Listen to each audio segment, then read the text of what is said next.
রাসূলের জায়গায় শেখ মুজিব, জিয়াউর রহমান, ইরশাদ, Karl Marx, Lenin তাদেরকে রাসূলের জায়গায় বসিয়ে তাদের গোলামি করি, তাদের পূজা করি, কিন্তু রাসূলের উদ্দেশ্য বাস্তবায়ন করি না। ওয়ালা তুতিউ মান আগফালনা কলবাহু আন যিকরিনা ওয়াত্তাবা হাওয়াহু ওয়া কানা আমরুহু ফুরুতা। সূরা কাহফ 28 নম্বর আয়াত।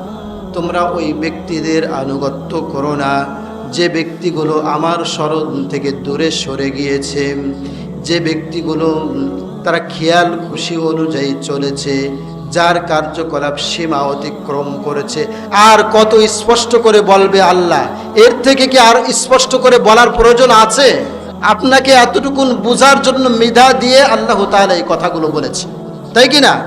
আর কত ক্লিয়ার করবে যারা সীমা লঙ্ঘন করেছে।